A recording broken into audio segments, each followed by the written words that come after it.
मेरी नाम काजल है और मेरी उम्र 30 साल है। मैं कभी नहीं सोची थी कि मेरे पति के दोस्त लोग के साथ भी मुझे। चलिए आज की कहानी को शुरू करते हैं। मैं दिखने में बहुत ज़्यादा खूबसूरत लगती हूँ। मेरे पीछे तो कई लोग पड़े हुए हैं, लेकिन क्या करूँ, मेरी शादी अब हो गई है। ये कहानी मेरे पति की विदेश जाने की बाद की है।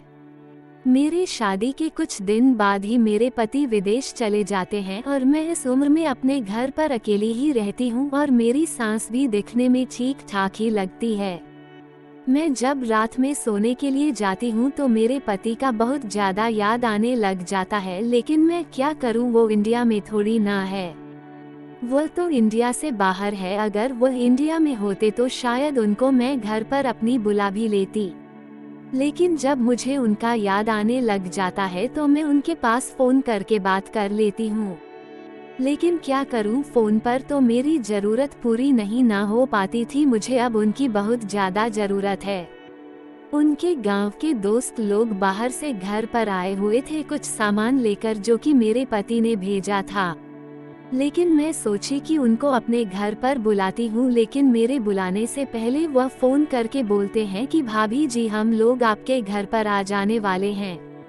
मैं मन ही मन में बहुत ज़्यादा खुश हो रही थी कि मेरे लिए मेरे पति देव जी क्या भेजे हुए हैं। कुछ देर बाद मेरे पति के दो दोस्त मेरे घर पर आ जाते हैं और मैं उन्हें देखकर एकदम से चौंक जाती हूँ कि यह तो मेरे घर पर पहले भी आ गए हैं। मैं सोची कि जाकर उनको नाश्ते के लिए बोलती हूँ, लेकिन उन्होंने बोला कि भाभी आपने खाने में क्या बनाया है। मैं बोली कि बस खाना अब बनाने के लिए जा ही रही हूँ।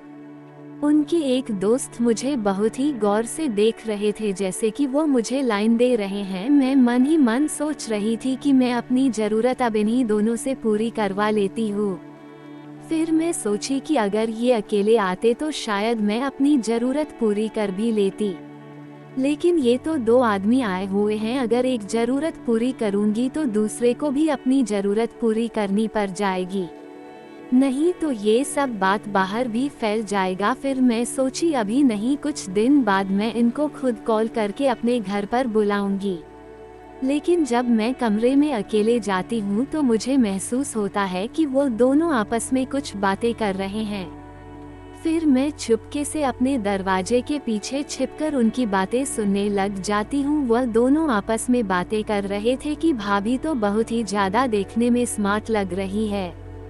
वह तो बहुत ही भाग्यशाली है कि उसको ऐसी बीवी मिल गई है जो कि उसका बहुत ही ज़्यादा ख्याल भी रखती है। लेकिन अब मैं उन्हें कैसे बताऊं कि वह मेरी ज़रूरत पूरी नहीं कर पाते हैं, जो कि मुझे अभी बहुत ज़्यादा ज़रूरत है। मैं ऐसी बात अपने आप से ही कह रही थी। फिर उनके एक दोस्त मेरे कमरे में आ जाते हैं और बोलते हैं कि भाभी आप बातें सुन रही थी क्या हम दोनों की। मैं बोली कि हाँ। फिर वह बोलते हैं कि भैया आपका ख्याल नहीं रख पाते हैं क्या। मैं बोली कि नहीं, क्योंकि मुझे अभी उनकी बहुत ही ज़्यादा ज़रूरत है। लेकिन वह देखो तो बाहर कमाने में ही बिजी रहते हैं।